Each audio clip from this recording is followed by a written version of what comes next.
back at it with a lady that I do know because she works so hard. And Amber, I done see you on the street, at the party, behind the lens, in front of the lens. You really do it all. So go ahead and introduce yourself real fast. What's up, y'all? It's your girl, Amber Rayne, a.k.a. the behind-the-scenes queen. And I am a visual artist, filmmaker, creative director, all the things creative is what I do. I love that you wear so many hats. I think that's what made you also the perfect fit for this opportunity, because as people began to tag, it was all these different people from different places in the creative community. I said, Amber Rayne has a story that needs to be told. So let's get her up here to talk about her and her work, because there's so many different parts of it, right? There are. And I'm very humbled by the fact that so many people tag me, because when I saw your post, I was like, okay, let me throw my little hat in there. Right. Because I have new projects that I'm working on. But I also tagged a bunch of women that I felt like, just have great things going on. And then I just noticed that people started tagging me or liking the post where I was like, hey, I'm here. And I'm just very humbled by the support, I'm definitely big on, networking and trying to give people as many opportunities as possible. And, I really appreciate the community. I feel like it's really important. So, and I think that the community also appreciated you, which is why they had no problem with throwing in the hat. I said that you can enter as yourself, but you can also enter in somebody else. But it was really humble of you to submit somebody else, but then also throw yourself in the hat. You can have a little humility, but toot your own horn for sure. Thank you. Absolutely. So which of your jobs you want to talk about today? Because you got a bunch of them. What's your favorite job? My favorite job. So I think right now, I'm really interested in focusing on creative direction. Right. Historically, since I've started working in film, I've mainly been a producer. Now, I didn't start as a producer. And this isn't music production. This is television. This is film production. Right. Yeah, so commercials, music video, any type of film content, right. Media, things like that. But I started off doing art direction, set design, wardrobe, casting. I didn't go straight into producing, but producing definitely is very heavy on logistics and planning and scheduling, things like that, which is extremely important. But I feel like, it's time for me to get back into more my creative bag and kind of expressing my vision a little bit more. So yeah, one of the things I'm doing is I'm starting my own podcast. What? I'm producing and hosting my own podcast. I'm really excited about it. Air horns. The Amber Rayne podcast on the way, y'all. Y'all heard it here first. Yes, it's coming. I've already shot 4 episodes and I've had two guests. Awesome. 2 really dope women that I'm highlighting. But yeah, it's my creative direction. I design the set. It's, my content. I'm planning everything out. I'm producing it. So I'm really excited to really just get more into, like I said, the things that I'm interested in and my vision. I'm also going to be directing a little bit more this year. I have a couple artists I want to work with that I'll be directing music videos for. And are these women or guys? Like it's mainly women. Ooh. I love my guys, but I'm really about pouring into the women around me and uplifting women and highlighting and making sure that women specifically have opportunities. Because a lot of barriers to entry is just we don't know, or there's not someone there to be like, hey, come with me and I'll show you this. So yeah, it's going to be a lot of content and stuff for the women this year in general. I like that you mentioned about working in all these different spaces, but the men that we encounter, I'll say that something unique about you is that oftentimes when I'm walking into a room, I'm usually the only girl there. I'm sometimes one of only 2 girls, and then it'd be an Amber there. And it's okay, so I've got some camaraderie, and it can make you breathe just a little bit lighter, just knowing that you have another woman in the room that's maybe seeing things in the same way that you are, but at least I got a comrade against. Absolutely. What are some of the struggles that you have dealt with, as it relates to adversity and working with men in general? I think for one, just lack of access. Because there is in male dominant spaces a lot of male camaraderie. It's easy for them to just, they dap each other up and now they let me bring my friend on, or my cousin can do some stuff, and that's cool and that's great.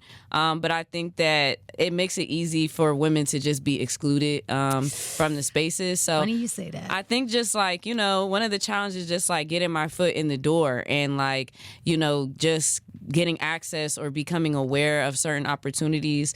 But also, like, I think just in general, some people will look at you and perceive you a certain way. Yeah. I'm a woman. I'm also very petite. You're pretty. Thank you. Yes. I also look younger than what I am. So a lot of people, kind of sometimes just approach me a certain way. And, I'm not going to say it whether it's good or bad, but sometimes it feels like somewhat of a lack of respect or a lack of acknowledgement for the value that you're bringing.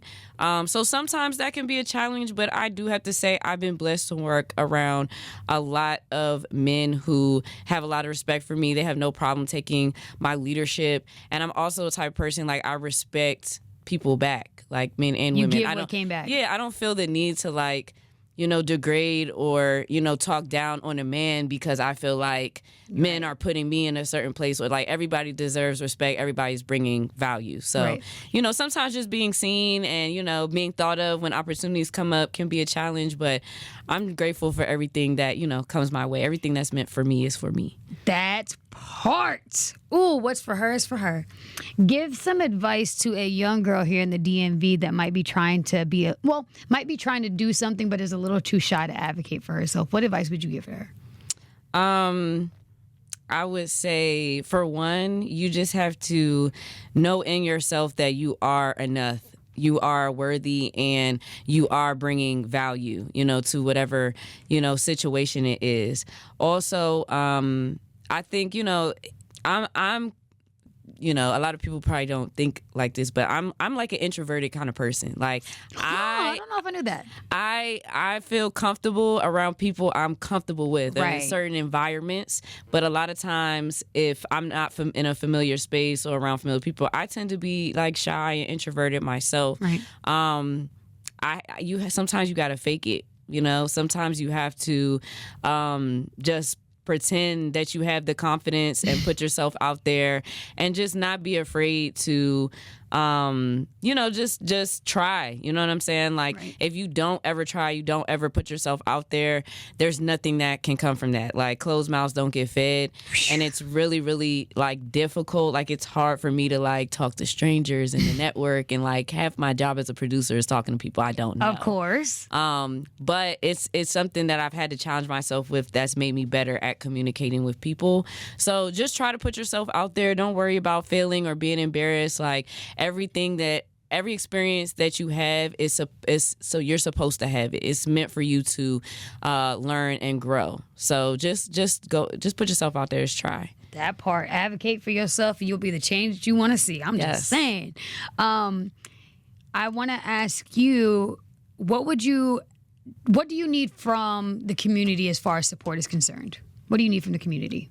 I think what I need from the community is more space and opportunities for creatives to be able to thrive here, not just survive here. Because there's a major difference. There's so many creatives in the DMV.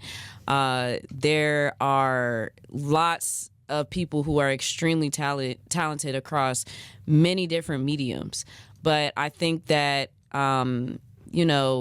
we lack resources in a sense, or we lack access or knowledge to certain resources. Right. So I think the main thing that we need is, like, education and opportunities and people or things that are created to help, put us in those positions to be able to thrive as creatives and not just be living, invoice to invoice, waiting on that net 30 and sweating at 31st. Yeah, because, like, I think, a lot of people who don't work in the industries forget, like, we have bills too. If you need our services, it's just like hiring any other professional business for a service. Right. But at the same time, in the DMV area, this isn't like New York or LA, where there's stuff going on everywhere. And I'm not saying there isn't stuff happening here. We just have a small pot of things that are sustainable type of gigs to even be able to do them. Exactly. Right. You have to, like, you really have to be finding and looking and, you know, trying to find a mentor. And you should still continue to do those things. But it would be great if there was just more opportunities to have access to certain information just to help us thrive. That part. But I almost think that they're doing that on purpose so that you can keep the ground level. It's like if you don't know, then they can't know what to ask for. I think there is a certain level of gatekeeping when it comes to stuff like that. And I honestly think it's very unfortunate because I feel like gatekeeping comes from a scarcity mindset. Yeah. And I feel like there's more than enough to go around. And I feel like if we eliminate that mindset and could build something together, there would be so many more opportunities and a better infrastructure for the creative industries here, because that's something we definitely lack. I will say that people used to say, oh, the crabs in the bucket thing, and I never really thought that that was accurate, but I think that we have more of a gatekeeping thing. There are people that have this knowledge and just either don't know how to communicate it to those that are behind them coming up after them, or don't want to communicate it, which is two different things. I don't think that's crabs in the bucket. I think that's you just keeping information that's a scarcity mindset, like you said. And I think it comes a little bit from ego too. Like there are some people who only think certain people deserve to be in certain spaces, and I think that is just super selfish, you know? Like, you know, I feel like I feel like ego is the enemy of like community. Like if everybody needs support, you know, at some point. So if you have so much of an ego that you are like literally trying to keep people out certain spaces, like when you are ready to go into a new space, like you're gonna want community and support. Right, you're gonna want somebody to like your post next. You gotta pay it forward, you know, because that energy is just gonna come back to you. That part, you gotta be. I say you have to, one hand washes the other, and you have to be the change that you want to see. Like those are the two things that I use interchangeably a lot and often, because it's true. One hand washes the other. To that point, where can we follow you? Where can we support you? Where can we hire you to creative direct our next shoot? Or what else can we put on there? When can you produce our show? So I can produce any show that you would like. I'm definitely open to taking work. Everything is like kind of on my Instagram. So if you go to Instagram and follow me at the Amber Rayne, in my bio, you can see like all the things I'm involved in. I'm a co-host on Tequila Talk. I have a vertical micro comedy series, Pitch Please, that has a whole season out, and we're working on season 2 now. So we're looking for people to work with, collaborate with, sponsorships, all of that. The Rain Check Pod is in my bio as well. You can email me. There's an email button, my website. Everything is kind of there. My website has everything too, but that's the easy way to get to my website. You wear so many damn hats, Amber. So many. But cheers to that. You're doing the work. Well done. Congrats. Again, I'm glad to share the platform in this space, because we really do got to be the change that we want to see, and I think that you're a great proponent of that. Thank you so much, Bacon. I appreciate the opportunity. Grateful to be here, and kudos to you for all the things that you do, because you wear many hats too, and you inspire a lot of us in the creative and media industry. So thank you. Really appreciate you so much. Likewise, twin. Thank you so much. Takes one to know one. Be great. Thank you.